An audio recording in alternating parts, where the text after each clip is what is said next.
Hey everybody, welcome back to my kitchen. Today I'm going to show you the absolutely quintessential, most basic Greek salad there is, which is the Greek village salad or the commonly known horiatiki salad. This recipe is like stupid easy. It is that simple, so easy to do. It's unbelievable. You don't even have to turn on a damn oven. It's that good and that simple. So what we're going to do is first get a bowl. Start us off nice and easy, and you're gonna need a couple of tomatoes, 1 onion, some cucumber, olives, feta, Greek oregano, and you're ready to go. And it's also keto friendly for those of us who are trying to maintain all this. So to get us started, very simply, 2 tomatoes. So as you start cutting up your tomatoes, cut them in bite-sized pieces. Nothing complicated. It doesn't take rocket science to do this. I tend to cut my pieces a little bit on the smaller side only because I'm a glutton when it comes to fork bites. So I like to grab some tomato, some cucumber, some onion, all in basically one bite. So that's our tomato all cut up. Next thing is our onion. And the onion, very simply, cut in half and just make slices along just like this. Nothing complicated at all. And like I said, this is a meal in itself. Now there's a bit of debate as to how the right way to do this in terms of the cucumber. Are you going to peel the cucumber or not? It doesn't matter, whatever you want. In this case, I'm gonna peel the cucumber real quick because that's how they did it in Greece, in the villages, and when you go to the restaurants, they peel the cucumber. So I'll do the same thing here. And again, simply cut the cucumber in half. You don't have to remove the pits or the seeds.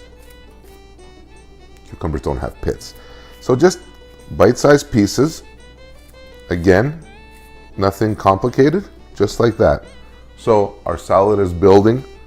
Tomato, onion, cucumber, nothing to it. The next part of this, and one of the most important, is the feta. We cannot forget the feta. And for this, you're gonna use a piece that's pretty substantial because you don't want to chintzy on your feta when you're cutting and placing it over your salad. Now, I'm just gonna take a piece just like this and I'm gonna place it over my salad just like that. This looks fantastic when it comes to food photography and pictures and whatnot, and that's great, but it's not really the real deal. But whatever. Let me grab my extra virgin olive oil, Greek of course, and my other pet peeve. When you're doing a salad, don't go chintzy on the olive oil. It is the basis of a horiatiki. I like to think of 1 knuckle deep in terms of how much olive oil. I know it's a lot. You're probably going to use about 1/3 of a cup to 1/2 a cup, and it is going to be worth every single drop, I promise you. So put our olive oil there. Next, Greek oregano.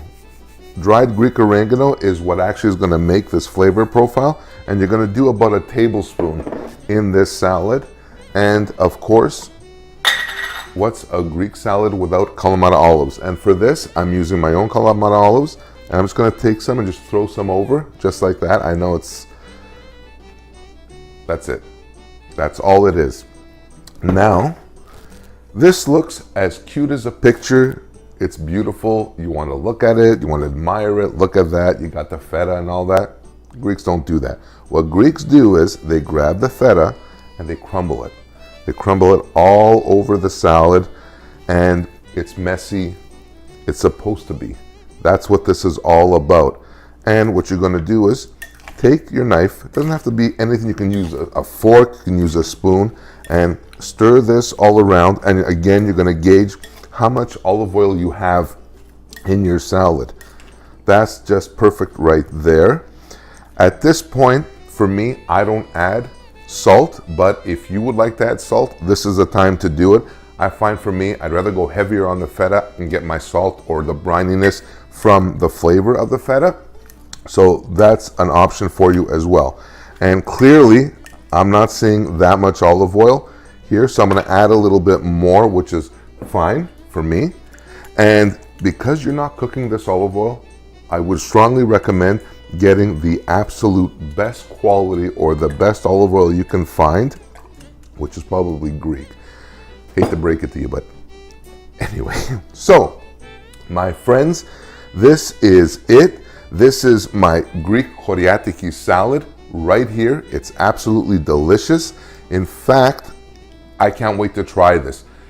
Serve this anytime. Have this as a meal. Have this as a side. It goes with everything.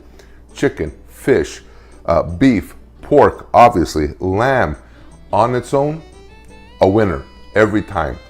So that's it for this quick episode of the Lazy Gourmet and my Greek horiatiki salad, also known as the village salad. Look at my fingers. Anyway, I know. So, thank you very much for watching. Until next time, please hit the like button, subscribe, and I'm Ken. Thank you very much for watching. Bye for now.